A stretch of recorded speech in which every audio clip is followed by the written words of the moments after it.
ఇది నా శరీరం మీ కొరకు విచ్ఛిన్నం చేయబడింది. ఇది నా రక్తంలోని కొత్త నిబంధన. ఇది పాప క్షమాపణ కొరకు చిందించబడుతుంది. చూడండి, సముద్రం విడిపోతోంది. ఇది దేవుని అద్భుతం. ఇప్పటినుండి నీ పేరు సాయి కాదు, నీ పేరు జాషువా. నేను నీకు క్రొత్త జీవితాన్ని పునర్జన్మనిస్తున్నాను. దయచేసి నాకు సహాయం చేయండి ప్రభువా, నేను చాలా బాధలో ఉన్నాను. భయపడవద్దు నా కుమారుడా, నీ విశ్వాసం నిన్ను రక్షించింది. శాంతితో వెళ్ళు. జక్కయ్య, క్రిందకు దిగు. నేను ఈరోజు నీ ఇంట్లో ఉండాలి.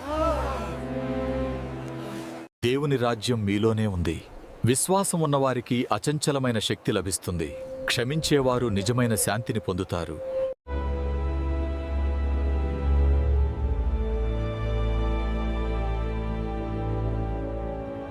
దేవా, నీ దయ కోసం నేను ప్రార్థిస్తున్నాను.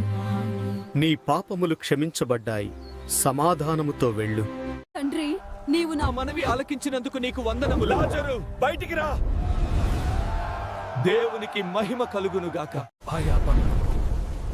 నా పిత.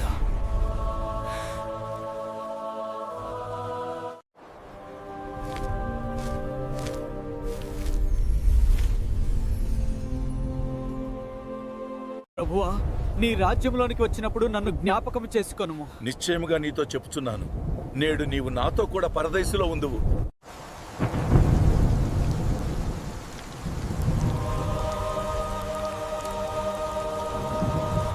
నా యేసయ్యా, నా పాపములు క్షమించుము.